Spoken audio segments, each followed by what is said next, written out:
أعوذ بالله من الشيطان الرجيم بسم الله الرحمن الرحيم أذلك خير نزلا أم شجرة الزقوم إنا جعلناها فتنة للظالمين إنها شجرة تخرج في أصل الجحيم طلعها كأنه رؤوس الشياطين فإنهم لآكلون منها فمالئون منها البطون ثم إن لهم عليها لشوبا من حميم ثم إن مرجعهم لإلى الجحيم إنهم ألفوا آباءهم ضالين فهم على آثارهم يهرعون ولقد ضل قبلهم أكثر الأولين ولقد أرسلنا فيهم منذرين فانظر كيف كان عاقبة المنذرين إلا عباد الله المخلصين ولقد نادانا نوح فلنعم المجيبون ونجيناه وأهله من الكرب العظيم صدق الله العظيم. سورہ صافات کی آیت نمبر 62 سے 76 تک آیات ابھی میں آپ کے سامنے لائی. جزائے عمل کے سلسلے میں آل جنت یعنی عباد اللہ المخلصین کی جزا جنت کی صورت میں، راحت کی صورت میں جو اللہ تعالیٰ انہیں نصیب فرمائیں گے اس کا ذکر ہوا. اب اس کے مد مقابل جو مجرم ہیں ان کی جو سزا ہے تو ان آیات میں آج اس کا ذکر فرما رہے ہیں. فرماتے کہ ذالک خیر نزلا، یا یہ جس کا ذکر ہوا یعنی آل جنت کی نعمتوں کا جو ذکر ہوا یہ بہتر ہے مہمانی کے لحاظ سے، یہ اچھی مہمانی ہے.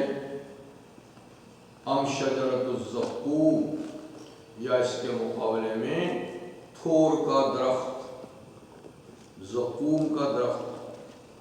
یعنی ظاہر بات ہے کہ جن نعمتوں کا ذکر ہوا جنت کی شکل میں یہی بہترین مہمانی ہے. تو قرآن حکیم میں اللہ تعالیٰ نے 2 مقامات پر جنت کی نعمتوں کو اللہ کی طرف سے جنتیوں کی صرف مہمان نوازی کا نام دیا ہے. یعنی جس طرح ایک مہمان کو کچھ دینا میزبان کے لیے زیادہ بھاری نہیں ہوتا، کوئی مشکل نہیں ہوتا، تو اللہ فرماتے ہیں کہ اتنی پربہار جنت کا جنتیوں کو دینا میرے لیے اتنا ہی سمجھ لو جتنا تم ایک مہمان کو کچھ کھلا پلا دیتے ہو. لیکن ہمارے لیے تو پھر بھی مہمان درد جیسا ہوتا ہی ہے کہ اس کے لیے کچھ نہ کچھ، لیکن اللہ کے لیے تو اتنا بھی نہیں. یہ صرف بات سمجھانے کے لیے کہ ایک دن مہمان کو کھلانا جیسے تمہارے لیے کوئی مشکل بات نہیں، تو میرے لیے یعنی جنتیوں کو اتنی نعمتیں دینا بھی کوئی مشکل بات نہیں ہے، صرف اتنی ہے. ورنہ ہماری مشکلات تو پھر بھی کچھ نہ کچھ ہیں، اللہ کے لیے تو مشکل ہے. تو اس لیے 2 جگہ فرمایا کہ یہ جنت جو دوں گا یہ صرف مہمان نوازی کے طور پر، آپ سمجھو کسی مہمان نوازی ہے بس.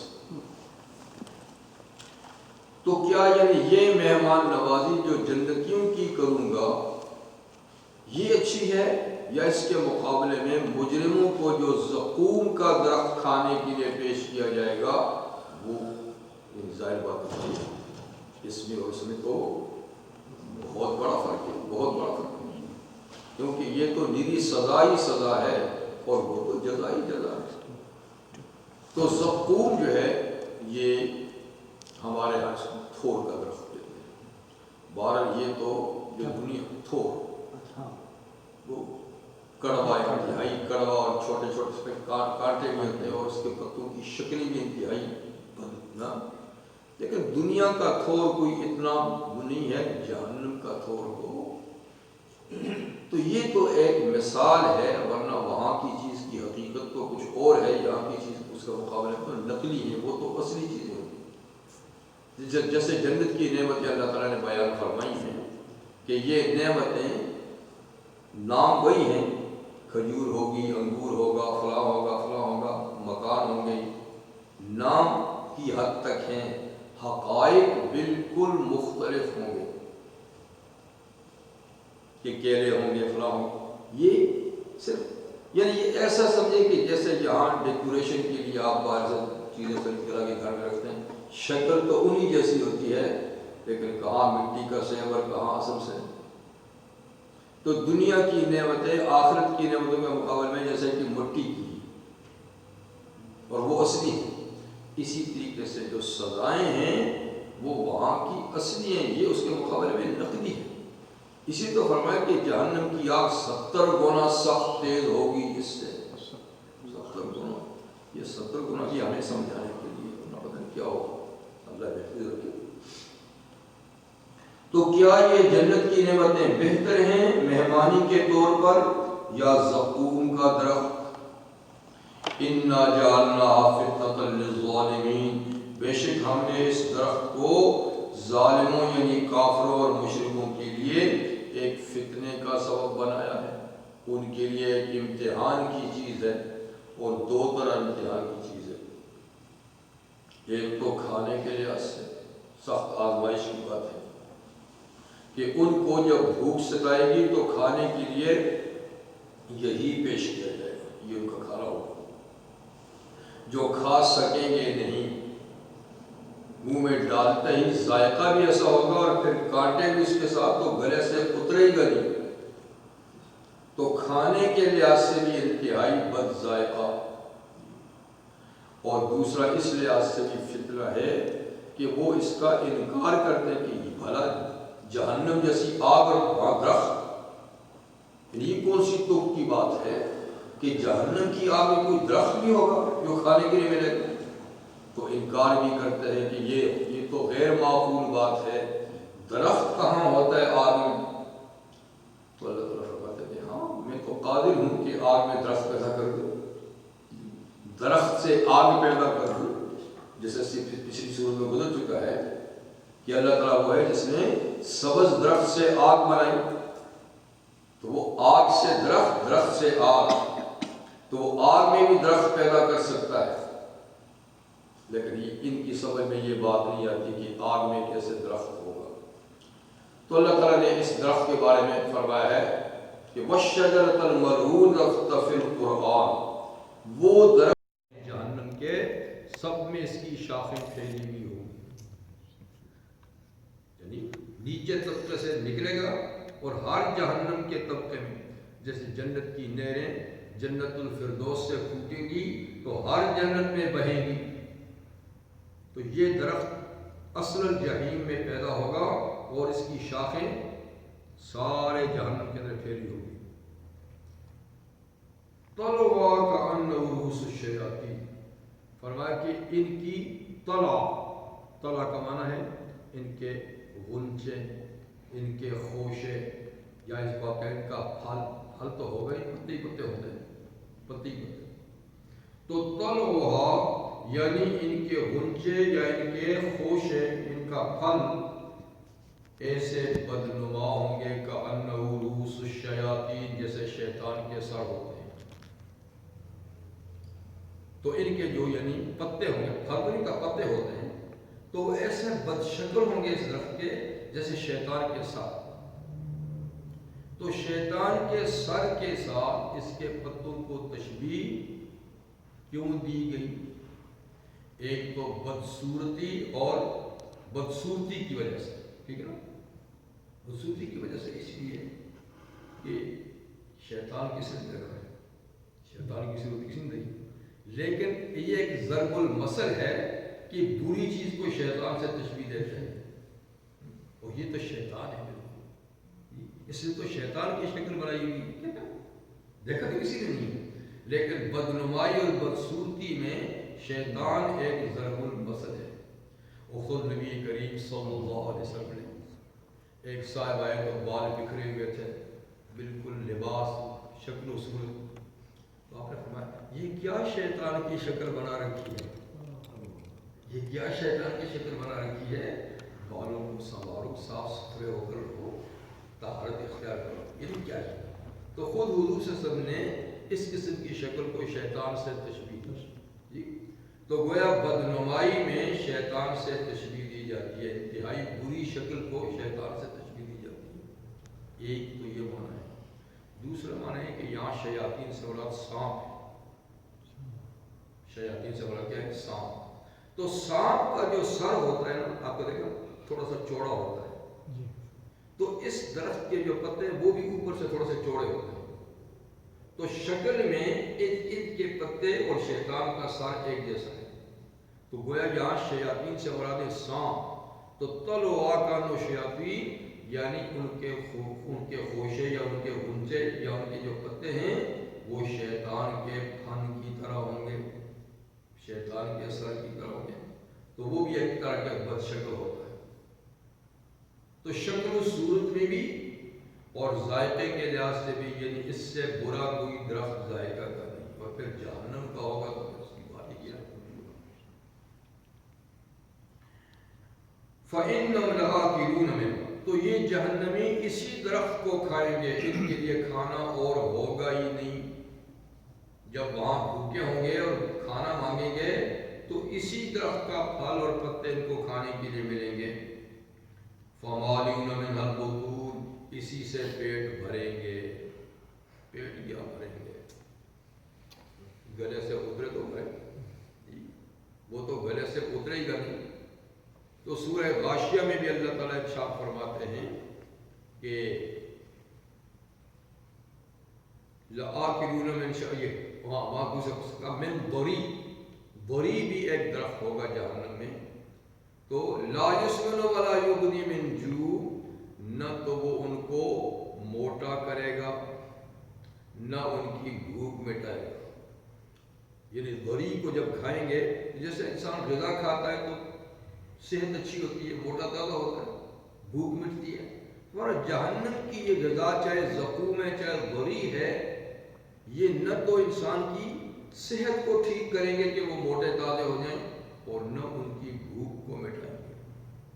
اگر گلے سے جائے تو بھوک کو چھوڑنا، وہ تو گلے سے اترے گا نہیں. اور اگر ایک آدھ پیس چھوٹا سا نیچے چلا گیا تو وہ اتنا زہریلا ہوگا، اتنا زہریلا ہوگا کہ بھوک کہاں مٹے اس سے. تو پہلے تو گلے سے اترے گا. تو یہ کیفیت ہوگی، یا زقوم ہو یا ضری ہو، تو یہ یعنی ان کو کھانے کے لیے ملے گے. پیغمبر کریم صلی اللہ علیہ وسلم نے ارشاد فرمایا اسی درخت کے بارے میں، یہ آیت تلاوت فرمائی لَآكِلُونَ مِنْهَا کہ اس درخت سے یہ لوگ کھائیں گے. اور پھر ارشاد فرمایا کہ زقوم اتنا کڑوا درخت ہے جہنم کا. یہاں کی بات ہے، جہنم کا اتنا کڑوا درخت ہوگا، اگر اس کا ایک قطرہ نچوڑ کے دنیا میں بہا دیا جائے تو سارے سمندر بد ذائقہ ہو جائے. ایک قطرہ اگر دنیا کے پانیوں میں پڑ جائے زقوم کا تو کوئی پانی میٹھا نہ رہے. یہ وہاں کے زقوم کی حالت ہے، کوئی ایسی بات نہیں. اللہ تعالیٰ محفوظ رکھے. ثم إن لهم عليها شوبا من حميم پھر جب کھاتا ہے آدمی تو پھر پیاس بھی تو لگتی ہے، پیتا بھی ہے. اور جب یہ پانی مانگیں گے پینے کے لیے، یا یہ جب لقمہ پھنستا ہے تو آدمی پانی سے اتارتا ہے، اور جب اس کا لقمہ پھنسے گا تو یہ پھر پانی مانگیں گے تو پانی کیسا پیش ہوگا. ثم إن لهم عليها شوبا من حميم پھر ان جہنمیوں کے لیے اس کے اوپر ملاوٹ ہوگی گرم کھولتے پانی کی. اس کھانے کے ساتھ جو ملاوٹ ہوگی پانی کی، وہ کیا ہوگا؟ کھولتا ہوا پانی، ابلتا ہوا پانی. اور پانی بھی کوئی ندی نالے کا باہر سے نہیں ہوگا. الا من غسلین، غسلین ہوگا. غسلین کیا؟ انہی جہنمیوں کے جل جانے سے جو جسم سے پانی اور پیپ نکلے گی وہ ایک حوض میں اکٹھی ہوتی رہے گی، تو اسی سے ان کو پھر پینے کے لیے دیا جائے گا. ابلتا بھی ہوگا اور پھر اس کی کیفیت بھی کیا ہوگی.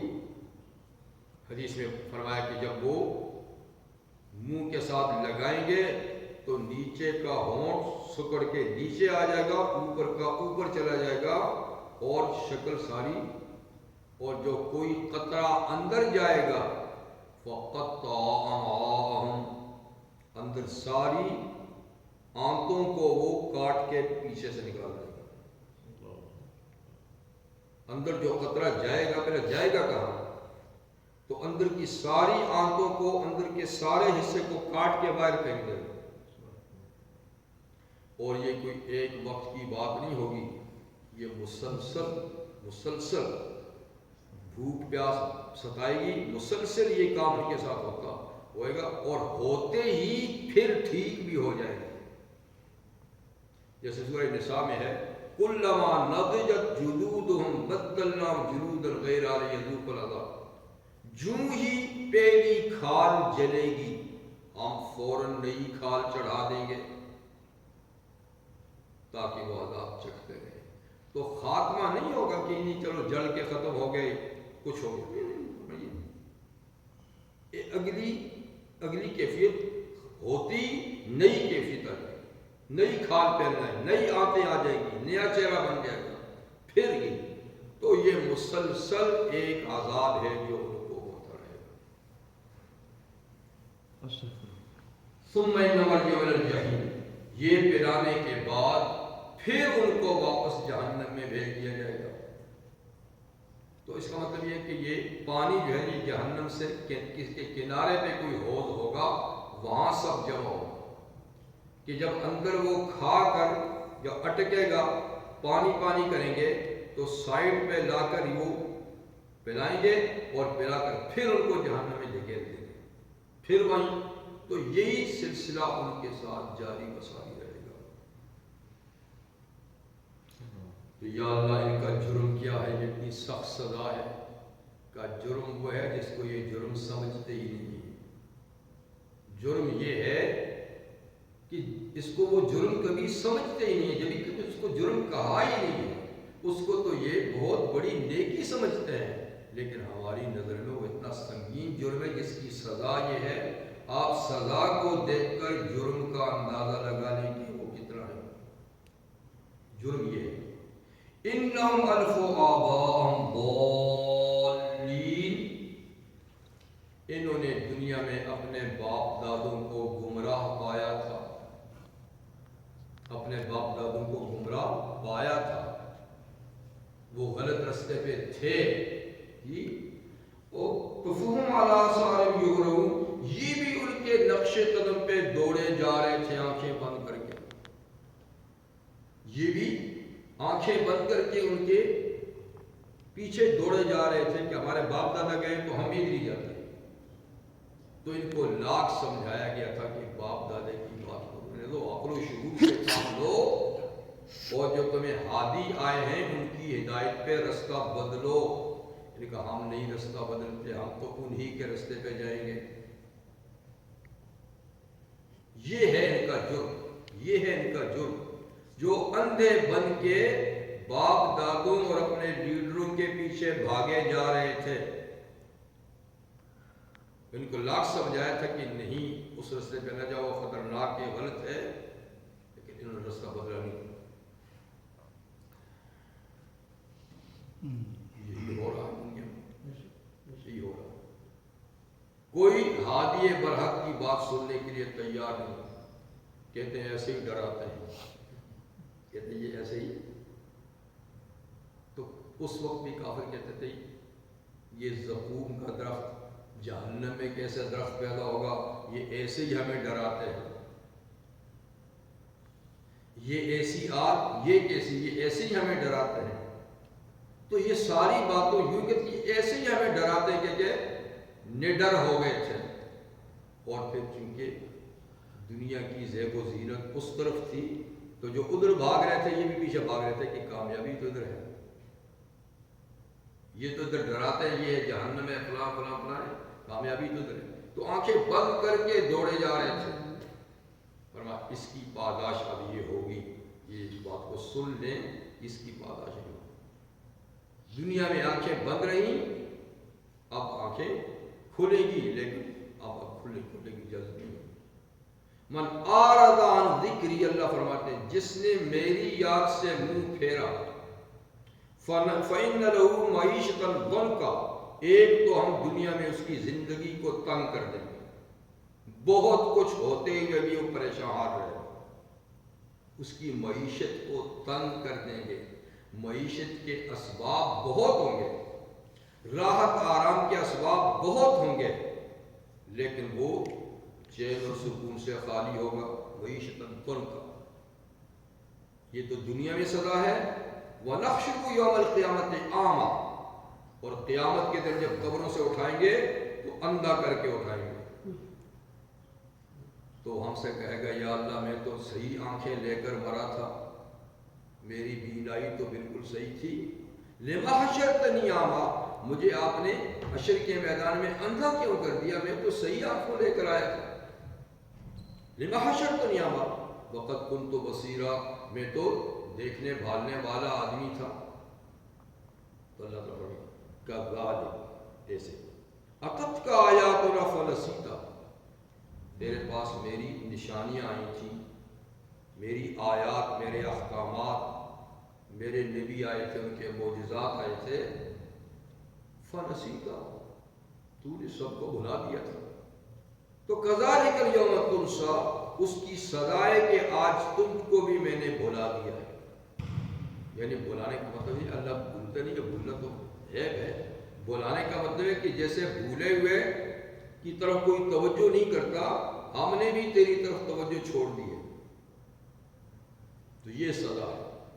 تو آج جو لوگ آنکھیں بند کر کے ادھر سے ادھر بھاگ رہے ہیں، ادھر کے لیے آنکھیں کھولی ادھر سے بند کی ہیں، تو اس کا نتیجہ یہ ہوگا کہ اٹھیں گے تو آنکھیں بند ہوں گی، پھر پکاریں گے یا اللہ ہماری آنکھیں تو، اللہ فرمائیں گے یہ سزا ہے، تو نے اس رستے سے آنکھیں بند کر کے ادھر کھولی تھی، اب ہم نے بند کر دی۔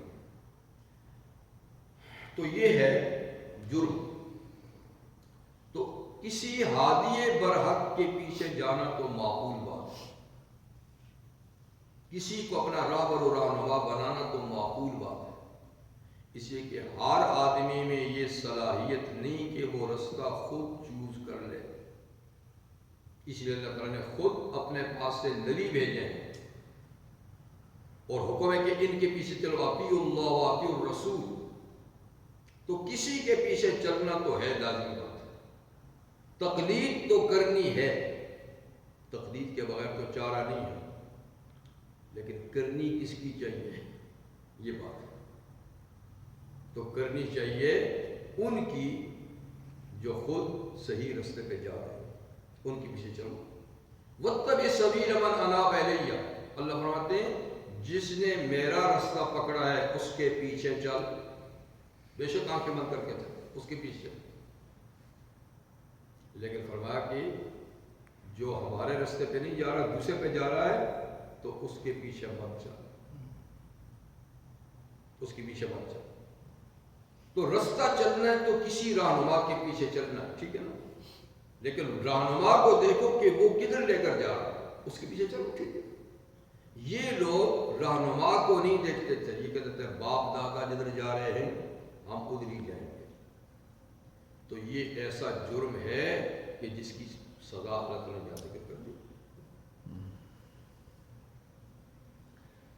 وَلَقَدْ ضَلَّ أَكْثَرُهُمْ وَلَقَدْ ضَلَّ قَبْلَهُمْ أَكْثَرُ الْأَوَّلِينَ، اور ان سے پہلے بھی اکثر پہلے لوگوں نے دوسروں کو گمراہ کیا، یعنی کوئی نئی بات نزول قرآن کے زمانے کی نہیں ہے، بلکہ ان سے پہلی امتوں میں بھی ہوا کہ اکثر لوگوں نے پہلے لوگوں کو گمراہ کیا، اور لوگ ان گمراہوں کے پیچھے چلتے رہے، اور ہادیان برحق کے پیچھے نہیں چلے، انبیاء کے پیچھے نہیں چلے، وہی اپنے رہنما اپنے لیڈروں کے پیچھے چلتے رہے، اپنے باپ دادا کے پیچھے چلتے رہے۔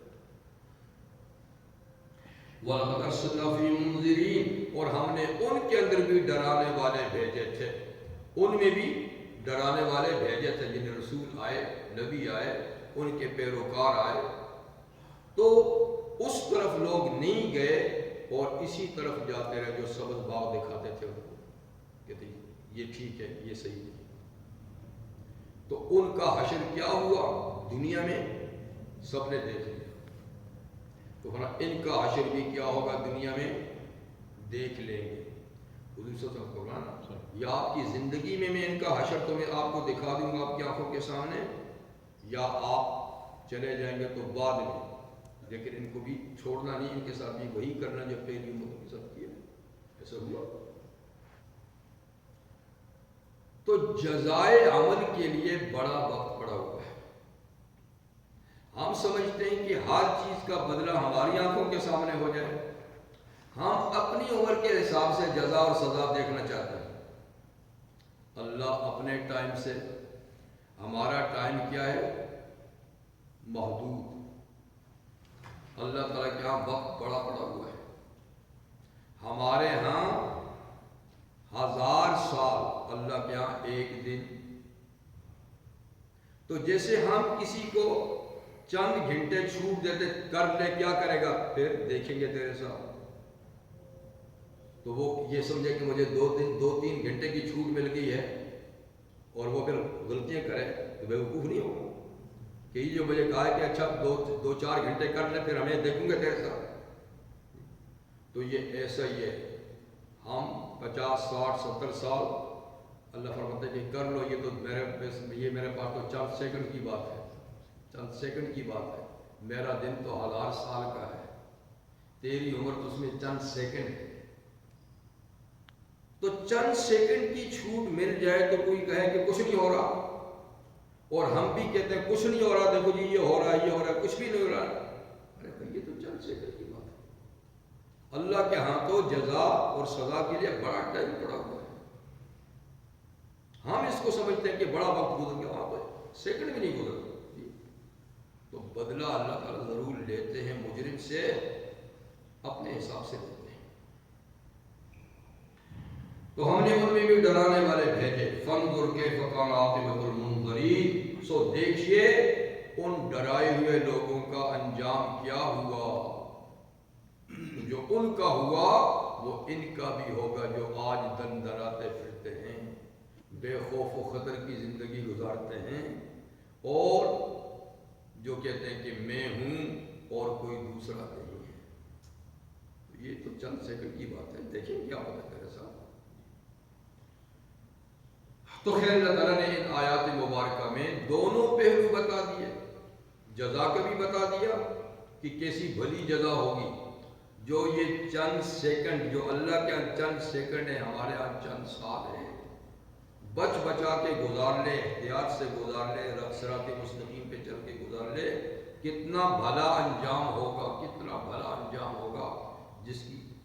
اور یہ چند سیکنڈ تمہارے ہاں چند سال ہے، اللہ کے ہاں چند سیکنڈ بھی نہیں ہیں، یہ اگر غلط رستے پہ گزاری تو یہ اس کی سزا ہوگی جو ہمیشہ ہمیشہ بھگتنی پڑے گی۔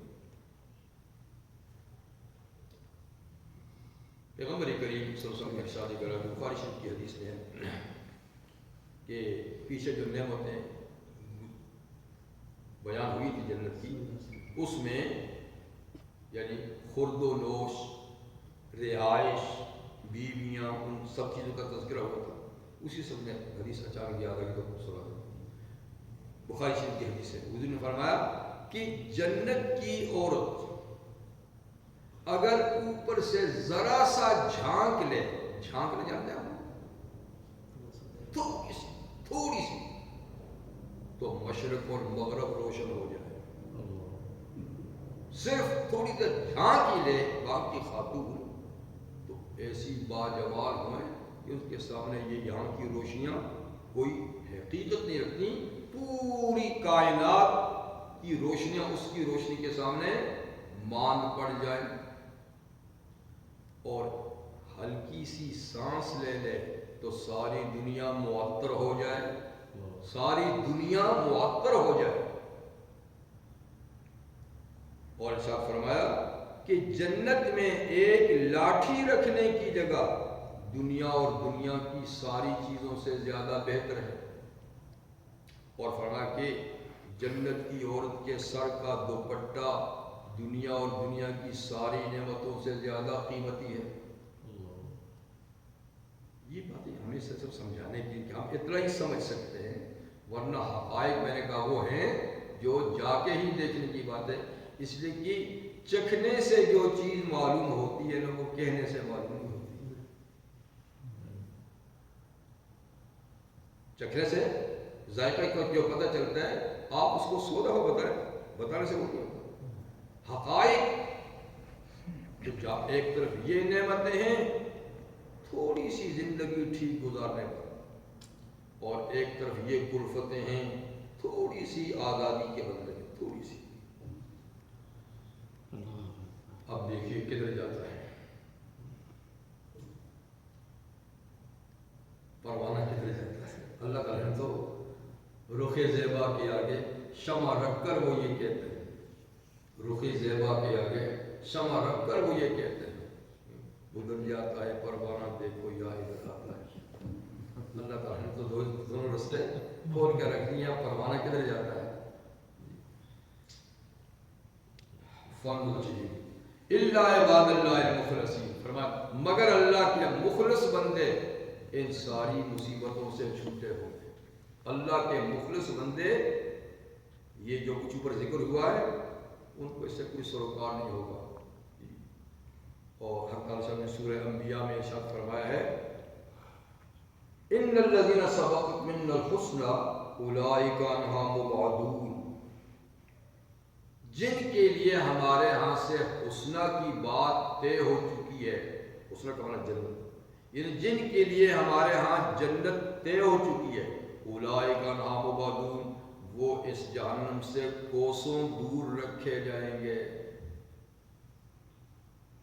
جہنم کی ہوا تک ان کو نہیں لگنے دیں گے، بہت دور رکھیں گے. جی تو اللہ عباد اللہ المخلصین. اب اس کے بعد رسالت کا ذکر ہو رہا ہے، توحید کا ذکر ہوا، اور ماننے والوں کی جزا، نہ ماننے والوں کی سزا کا ذکر ہونے کے بعد اللہ تعالیٰ رسالت کا مسئلہ بیان فرماتے ہیں. توحید اور قیامت کا ہو گیا. رسالت کے سلسلے میں یہاں چند انبیاء کرام کا مختصر سا ذکر ہوگا، جس میں نبی کریم صلی اللہ علیہ وسلم اور آپ کی امت کو تسلی دی جا رہی ہے کہ آپ کو تھوڑا سا مشکلات سے گزرنا تو پڑ رہا ہے، دین کے لیے محنت کرنی پڑ رہی ہے، باتیں سننی پڑ رہی ہیں، تکلیفیں جسمانی روحانی اٹھانی پڑ رہی ہیں، لیکن تھوڑے وقت کی بات ہے. یہ پہلے انبیاء پر بھی یہ دور گزرے ہیں، تو انہوں نے جس طرح صبر و ثبات سے کام کیا، آپ بھی کیے جائیں، اور پھر یہ کہ نتیجہ آپ کے ہاتھ میں نکلے گا. تو حضرت نوح علیہ السلام کا پہلے ذکر تھوڑا سا، پھر ابراہیم علیہ السلام، پھر موسیٰ و ہارون علیہ السلام، پھر اس طریقے سے الیاس علیہ السلام، یونس علیہ السلام، لوط علیہ السلام، بس چند انبیاء کرام کا ذکر ہوگا. تو سب سے پہلے نوح علیہ السلام کو وَلَقَدْ نَادَانَا نُوحٌ فَلَنِعْمَ الْمُجِيبُونَ، یقیناً ہمیں پکارا، نوح علیہ السلام نے ہمیں پکارا مدد کے لیے، تو ہم کتنا اچھا ان کو جواب دینے والے ہوئے. کیسا اچھا جواب دیا، کیسے ان کی دعا کو قبول کیا. تو مطلب ہے کہ نوح علیہ السلام وہ پیغمبر ہے جنہوں نے طویل ترین عرصے تک مصائب و آلام برداشت کیے، دعوت اور تبلیغ کے سلسلے میں بڑی پریشانیاں اٹھائی قوم کی طرف سے. چند سال کی بات نہیں ہے، 950 سال. تو بڑے حوصلے کے ساتھ انہوں نے کام کیا، بڑے حوصلے کے ساتھ. پھر بھی ان کے ہاتھ میں نتیجہ تھوڑے سے لوگوں کا نکلا، لیکن انہوں نے بڑی ہمت ہاری نہیں، کام کرتے رہے. آخر جب اللہ تعالیٰ نے ان کو وحی کر بتایا اِنَّهُ لَن يُؤْمِنَ مِنْ قَوْمِكَ إِلَّا مَنْ قَدْ آمَنَ، کہ نوح بس جتنے لوگوں نے ایمان لانا تھا نا 950 سالوں میں بس وہ ایمان لا چکے، آگے کسی سے توقع مت رکھیں آپ. تو اس وقت تک حوصلہ نہیں ہارا کہ شاید اگلے چند سالوں میں، اگلی صدی میں کوئی مسلمان ہو جائے، اگلی صدی میں کوئی مسلمان ہو جائے. جی تو کام کرتے رہے. لیکن جب اوپر سے اعلان کہ نہیں بس جو ہونا تھا ہو گیا، آئندہ ان کی نسل میں اور کوئی اسلام لانے والا مومن نہیں، تو تب جا کے نوح علیہ السلام نے پھر دعا کی، رب انی مغلوب فانتصر، اے اللہ میں تو مغلوب ہو چکا ہوں، اب ہمت ہار چکا ہوں. کیونکہ آپ نے یہ کہا کہ آگے توقع مت رکھ. اگر آگے کسی کے مسلمانوں کی توقع ہوتی تو بھی ہمت نہ ہارتا، اس امید پہ کام چلاتا. لیکن آپ ہی کہتے ہیں کہ آئندہ کوئی مومن ہونے والا نہیں، تو اب میری ہمت بھی کہ میں مغلوب ہو چکا ہوں. فانتصر، آپ اب میرا بدلہ ان سے لیجئے.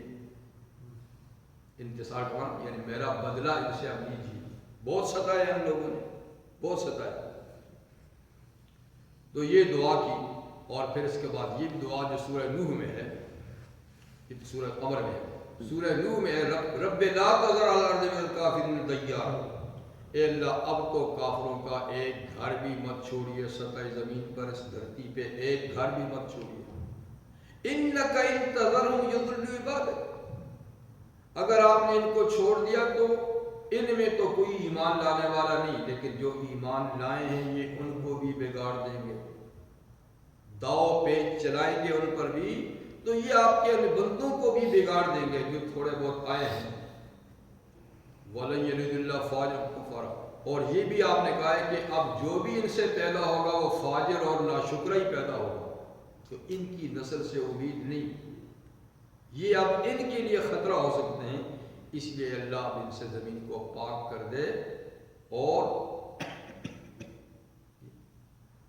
تو اللہ تعالیٰ نے پھر کیا فرمایا کہ اچھا ہم نے آپ کی دعا منظور کری، اب آپ کشتی بنائیں اپنے لیے، بِآیُنِنَا وَوَحْیِنَا، ہماری نگرانی میں بنائیے، ہماری وحی ہمارے حکم کے مطابق بنائیے. کیونکہ پہلے تو کشتی کا نام نہیں تھا، کشتی کیا چیز ہوتی ہے. تو یہ پہلی کشتی ہے جو بن رہی ہے، تو فرمائے ہم خود بتائیں گے کہ کیسے کیسے بنانی ہے. تو کشتی بنائی بارہ، اور اس میں اللہ فرماتے ہیں وَنَجَّيْنَاهُ وَأَهْلَهُ، ہم نے نوح کو بھی نجات دی اور اس کے گھر والوں کو بھی نجات دی. تو گھر والوں میں کون لوگ تھے؟ 3 بیٹے، ان کی بیویاں، ان کے بچے. خود نوح علیہ السلام، ان کی ایک بیوی مومنہ نہیں تھی، ایک بیٹا بھی مشرک تھا. تو وہ بیوی بھی نہیں بچی، وہ بیٹا بھی نہیں بچا. لیکن ان کے اہل میں جو مومن تھے، حام، سام اور یافس، وہ 7 تھے، کشتی میں وہ بچے.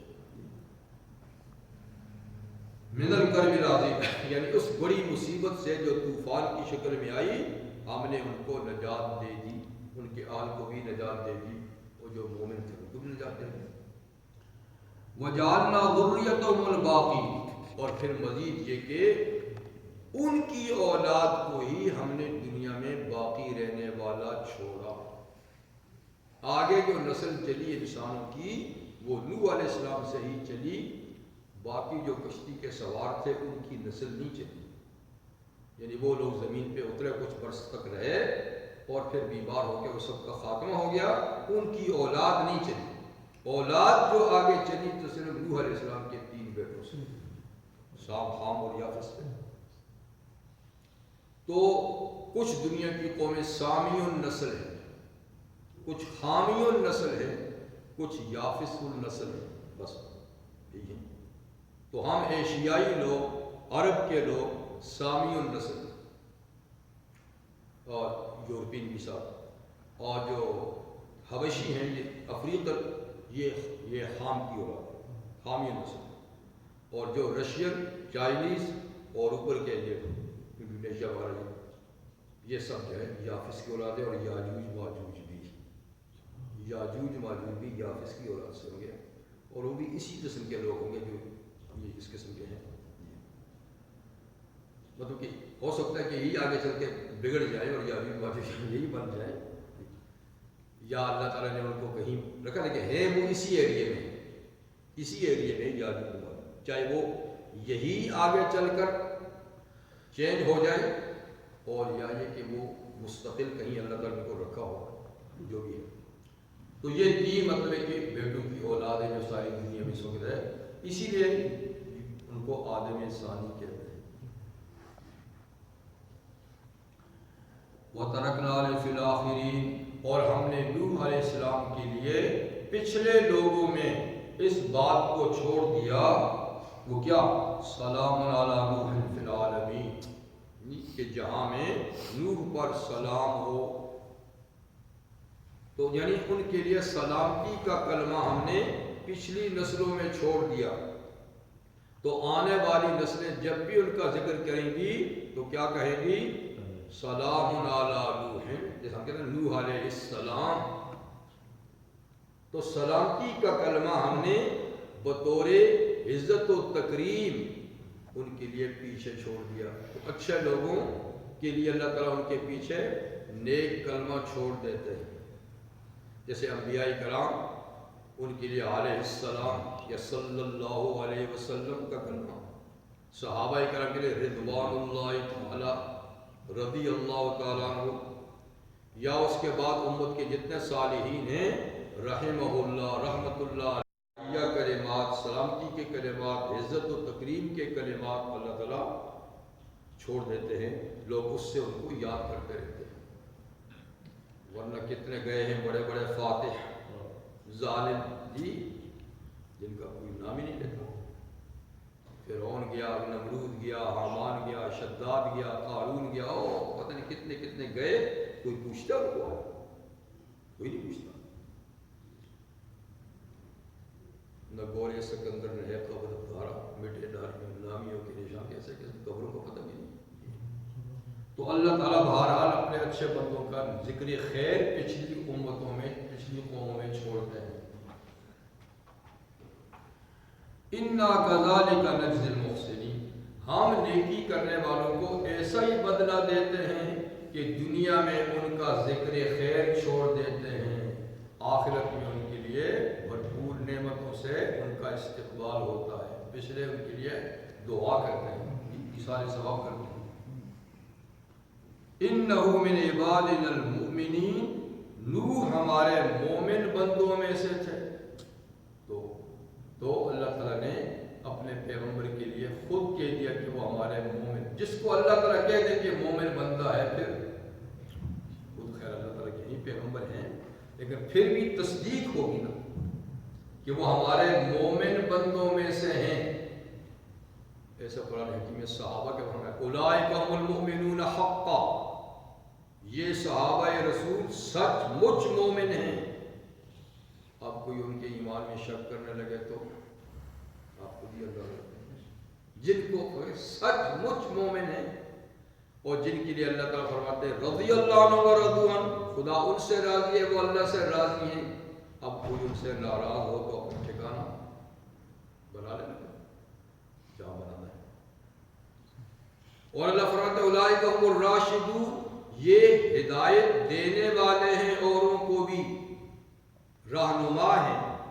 اب کوئی کہے معاذ اللہ وہ راہ سیدھے رستے پہ نہیں تھے، تو اب ان کی سنیں یا ادھر کی سنیں؟ وہ کہانیاں بیان کرتے ہیں یا تو قرآن بیان کرتے ہیں؟ تو جو چیز قرآن بیان کرتا ہے اس کے سامنے کہانیاں کیا ہے، اس کے سامنے ہسٹری کیا ہے؟ ہسٹری کو تو ہم قرآن کی نظر سے دیکھیں گے، وہ اس سے مطابق ہے تو قبول ہے، اس سے مطابق نہیں تو ردی کی ٹوکری میں ڈال دیں گے اس کو۔ ہسٹری جھوٹی ہو سکتی ہے، قرآن کو سچا ہے جی۔ اِنَّا كَذَلِكَ اِنَّ مِنْ عِبَادِنَا الْمُؤْمِنِينَ ثُمَّ أَغْرَقْنَا الْآخَرِينَ، پھر دوسروں کو کشتی کے سوار کے علاوہ دوسروں کو سب کو ہم نے ڈبو دیا پانی میں، طوفان کے اندر سب کو ڈبو دیا، کوئی نہیں بچا ان میں سے، کوئی ان میں سے نہیں بچا۔ یہ تو تھوڑا سا اختصار سے نوح علیہ السلام کا ذکر، ان کا تفصیلی ذکر سورہ نوح میں اور سورہ ہود میں اور باقی صورتوں میں گزر چکا ہے۔ قدر تفصیل بہت زیادہ تو لیکن قدر تفصیل سے حضرت ابراہیم علیہ السلام کا ذکر اس کے بعد ہے، بیچ میں اور انبیاء بھی گزرے ہیں لیکن ذکر نہیں کر رہے۔ وَإِنَّ مِن شِيَّتِهِ لَإِبْرَاهِيمَ، اور بے شک اسی جماعت کے آدمی ابراہیم علیہ السلام بھی تھے۔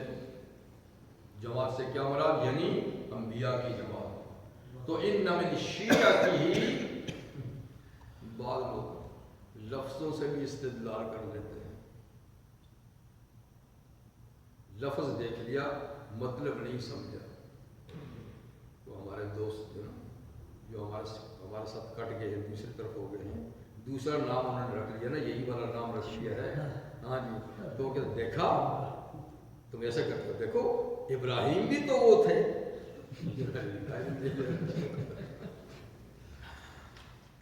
ابراہیم بھی تو وہ تھے. ارے بھائی تم کل کی پیداوار ہو, ابراہیم تو صدیوں پہلے گزرے ہیں. یہ ایسا ہی آتا جیسے یہودی کہتے تھا ابراہیم یہودی تھے, عیسائی کہتے نہیں ابراہیم یہودی عیسائی تھے.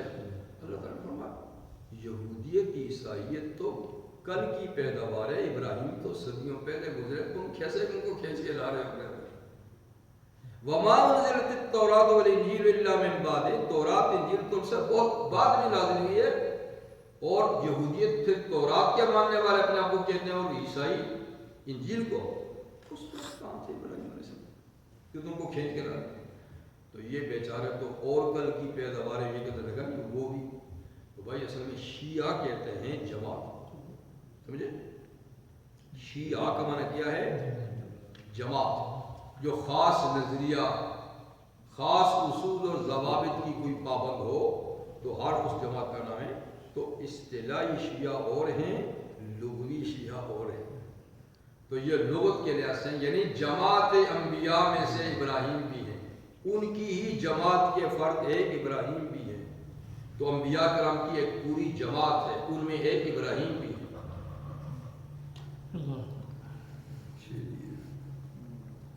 تو لفظ کا جواب پھر لفظ سے میں کبھی دیتا ہوں. میں کہتا ہوں اگر لفظ سے ہی تم استدلال کرتے ہو تو پھر اللہ تعالیٰ سورہ انعام میں فرماتے ہیں ان الذین فرقوا دینہم وکانوا شیعا لست منہم فی شیء. وہ لوگ جنہوں نے دین میں فرقے فرقے کیے, دین کو ٹکڑے ٹکڑے کیا, وکانوا شیعا, اور شیعہ بن گئے. لست منہم فی شیء, محمد صلی اللہ علیہ وسلم آپ ان میں سے کسی میں بھی نہیں ہیں.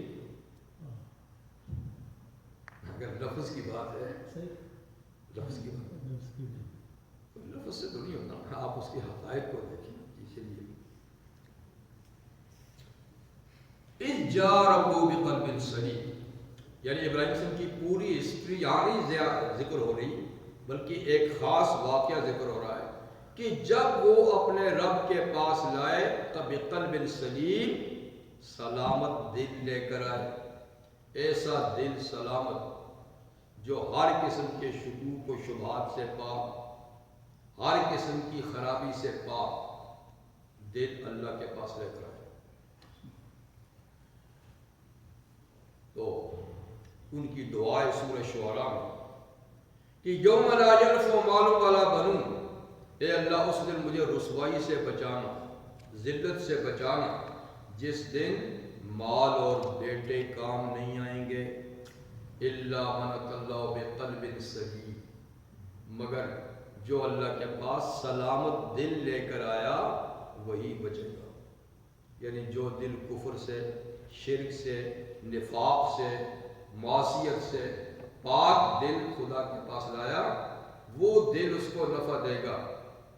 اور جس کا دل ان چیزوں سے آلودہ رہا وہ ڈھیروں مال لے کر آئے, ڈھیروں اولاد لے کر آئے, تو وہ کام نہیں آئیں گے.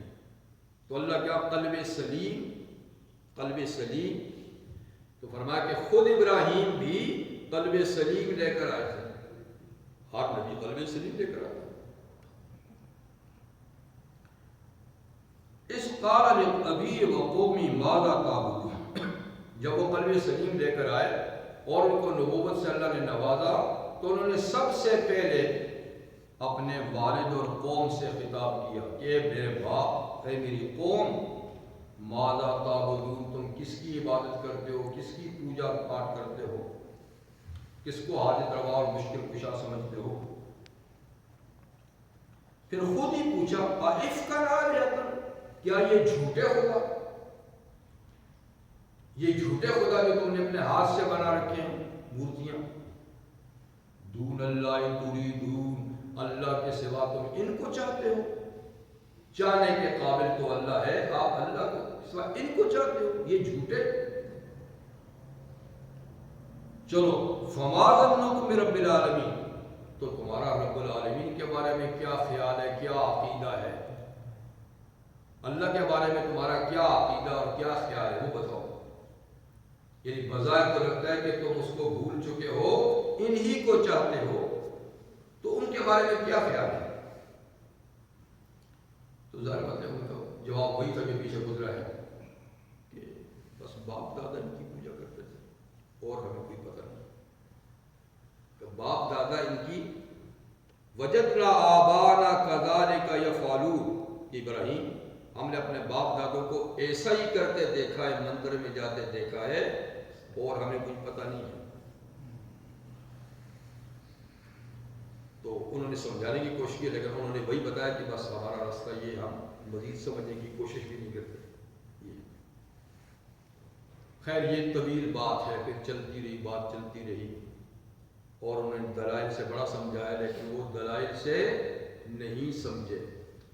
تو کہتے ہیں نا لاتوں کے بھوت باتوں سے نہیں سمجھتے، تو کہتے ہیں البعض یضرب بالعصا والبعض تکفیہ الاشارہ، کچھ ڈنڈوں سے مارے جاتے ہیں، کچھ کو اشارہ ہی کافی ہوتا ہے۔ تو یہ ڈنڈے کی قوم تھی، یہ اشاروں سے دلائل سے نہیں سمجھے۔ بہت سمجھایا کہ یہ بیچارہ کیا کر سکتے ہیں، تم خود ان کو بناتے ہو، نہ بولتے ہیں، نہ دیکھتے ہیں، نہ کچھ کرتے ہیں۔ بہت سمجھایا لیکن نہ ہوا۔ پھر آخر نے وہی اپنے ڈنڈے والی بات، ان کو ڈنڈے سے سمجھاؤں تو فَنَظَرَ نَظْرَةً فِي النُّجُومِ، یعنی میں ان کے خداؤں سے کچھ کاروائی کر کے ان کو سمجھوں، ان کی سمجھ میں ویسے بات نہیں آتی لیکن کروں کیسے، ہر وقت یہ مندر میں ہوتے ہیں، کبھی مندر خالی ہو تو میں جاؤں۔ تو آخر ایک دن تھا ان کے میلے کا، فنکشن کا، کہ سارے لوگ جاتے تھے، تو انہوں نے کہا اسی دن کاروائی کروں گا۔ اب اس دن تو سب نے جانا ہے تو آپ کیسے رہیں گے؟ تو انہوں نے پھر یہ کیا کہ جب وہ دن آیا میلے میں جانے کا، آ ابراہیم ہمارے ساتھ، تو فَنَظَرَ نَظْرَةً فِي النُّجُومِ، انہوں نے تھوڑا سا ستاروں میں ایسے نظر کی، انی سقیم، میری طبیعت ٹھیک نہیں، تم جاؤ میری طبیعت ٹھیک نہیں۔ وہ ستاروں میں اثرات مانتے تھے وہ لوگ، وہ کہتے تھے کہ بیماری، دکھ، راحت، آرام، بارش وارش، یہ ساری چیزیں قسمت ستاروں میں۔ سمجھے کہ شاید یہ بھی کوئی ستاروں کا علم رکھتا ہے اور اس نے جو اوپر دیکھا ہے شاید اپنی کسی ستارے میں کچھ گڑبڑ نظر آئی، اس کو اپنے بارے میں اس لیے کہتا ہے۔ آپ تو صرف ان کے عقیدے پر صرف دیکھا ہی تھا، اور پھر کہا وہ سمجھے کہ دیکھا ہے تو شاید وہاں سے کچھ اس نے پتہ لگایا اپنی بیماری کا۔ طبیعت ٹھیک نہیں، طبیعت ٹھیک تو ہر لحاظ سے نہیں ہوتی، یعنی تمہارے عقیدے سے طبیعت ٹھیک نہیں، تمہارے عمل سے طبیعت ٹھیک نہیں، تو سقیم کا لفظ معمولی سی طبیعت بھی ٹھیک نہ اس کے لیے بولا جاتا ہے، کوئی بڑی بیماری نہیں، بخار ہو رہا ہے، نزلہ ہو رہا ہے، یہ طبیعت ٹھیک نہیں۔ وہ سمجھے کہ ستارہ بھی دیکھا تو کوئی زیادہ گڑبڑ ہے، تو چلو جی اس کو رہ لو۔ فَتَوَلُّوا عَنْهُ مُدْبِرِينَ، تو ان کو چھوڑ کر ان سے پیٹھ پھیر کے چلے گئے، وہ لوگ چلے گئے۔ فَرَاغَ إِلَىٰ آلِهَتِهِمْ، تو آپ فارغ ہو گئے اور ان کے خداؤں کی طرف چل پڑے کہ آپ وہ بھی نہیں ہوں گے، تو ڈھیروں کی مٹھائیاں شٹائیاں رکھ کے ان کے سامنے جاتے تھے، واپس آ کر اس کو برکت کی چیز سمجھ کے واپس آ کر کھاتے تھے، یہ میرا کھانا ہے۔ تو 12 ڈشیں مٹھائیاں سجائی ہوئی ہیں مندر میں، اور ایک بڑے میاں ہیں اور باقی چھوٹے میاں سارے ان کے ساتھ۔ فراغ الہ، تو فارغ ہوئے آپ ان کے خداؤں کی طرف، پہلے جا کر ان کی عقلوں پر تیر برساتے ہوئے بے عقلوں کی ترتیب پر ان سے پوچھا، جانتا تھا کہ یہ نہ سنے نہ بولے نہ کچھ، بدھو بیٹھے ہوئے ہیں، لیکن ان کی عقلوں پہ طنز کرتے ہوئے ان کے خدا سے پوچھا الا تاکلون، کھاتے کیوں نہیں ہو؟ یعنی رنگ برنگ کے کھانے موجود ہیں، فروٹ موجود ہیں، کھاتے کیوں نہیں ہو؟ گم سم بیٹھے، کھاتے کیوں نہیں؟ پھر مالکم لا تنطقون، کیا ہوا بولتے بھی نہیں ہو، گونگو بولتے بھی نہیں ہو، ہاں نہ کو بھی جواب تو دو۔ یہ صرف ان کی عقل پہ طرز تھا جی، اور کچھ بات نہیں، وہ جانتے تھے کہ نہ بولتے ہیں نہ کھاتے ہیں نہ کچھ نہیں۔ بس پھر کیا تھا، فراغ عالم ضربا بالیمین، بل پڑے ان کا، فراغ عالم ضربا بال، دائیں ہاتھ کی قوت سے کلہاڑا لیا، کسی کی ناک، کسی کا ہاتھ، کسی کی ٹانگ، کسی کا پیٹ جی، اور سب بکھیر دیے۔ بڑے میاں کو کچھ نہیں کہا، جو کرسی صدارت پہ بیٹھا تھا، لیکن کلہاڑا آلے قتل اس کے یہاں رکھ دیا، خود نکل کے چلے گئے۔ باقی تفصیل اب یہاں نہیں ہے، وہ سورہ انبیاء میں ہے کہ وہ شام کو میلے سے جب واپس آئے کہ جاؤ ان کی پوجا پاٹ بھی کریں گے، اور اب سارا کھانا پینا بابرکت ہو چکا ہوگا تو اس میں سے تبرک بھی کھائیں گے۔ آ گیا تو حشر، خداؤں کا حشر ہوا ہوا ہے، سر پیٹ کے رہ گئے، کس نے یہ کر دیا ہمارے خداؤں کا ستیہ ناش، ترس بھی نہیں آیا ان بیچاروں میں۔ تو تحقیق خیر شروع ہوئی، تو حضرت ابراہیم علیہ السلام کا پتہ لگا، پھر ان کو عدالت میں بلایا گیا، پوچھا گیا، وہ ساری تفصیل پھر وہاں ہے، اور انشاءاللہ پھر وہ آئندہ، ٹھیک ہے۔ تو یہ بہت سارے خطیب الخط نہیں ہو گئے، تو